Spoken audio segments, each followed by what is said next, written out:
At the outbreak of the First World War, cavalry was used by all European armies. Although large-scale charges were uncommon, mounted troops still posed a very real danger on the battlefield. In this video, therefore, we look at how the British Army defended itself against German cavalry. Fighting cavalry was quite different to fighting infantry.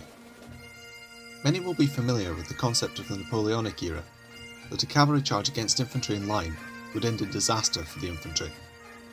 However, this was not the 19th century. If enemy cavalry attempted to charge infantry in any formation, the rapid and accurate fire of magazine rifles was enough to stop them in their tracks.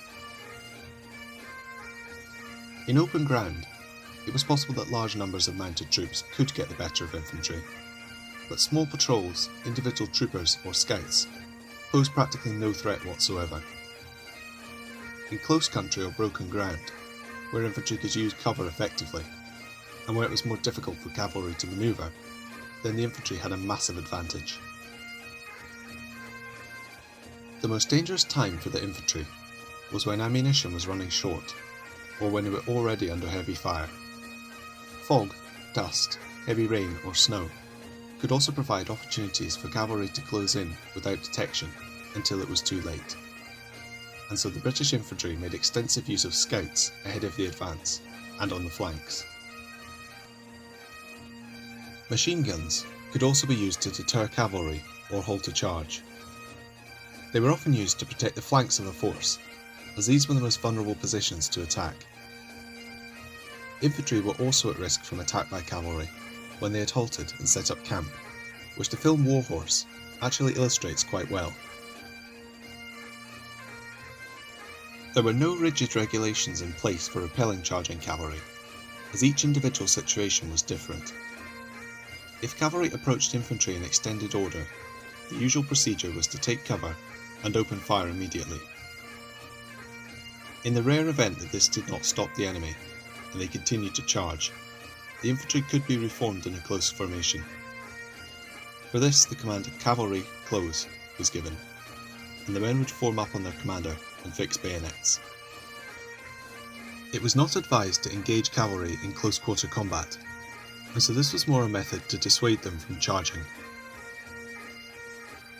If all else failed, soldiers were trained to throw themselves flat on the ground, as this put them out of reach of the troopers' swords, and the horses would usually avoid trampling them.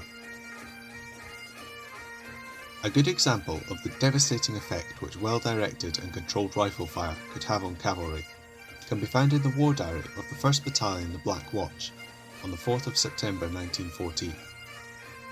A party of German cavalry conducting a reconnaissance ran into an outpost of A Company. They opened fire immediately, and only one cavalryman escaped. Private Joe Cassells described a similar incident. Although some parts of Cassell's 1918 account are fictitious, his description of this particular action follows the infantry training manuals very closely.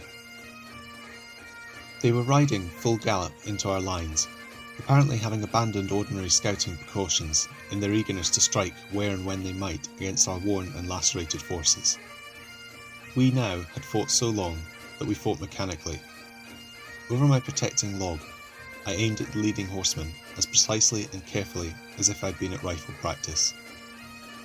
When I pulled the trigger, he tumbled into the road, rolled over awkwardly, and lay still. A rattle of shots from our men completed the confusion. They turned their horses and galloped away, some back along the road, others across the fields. Several fell under our fire, how many we had no time to ascertain.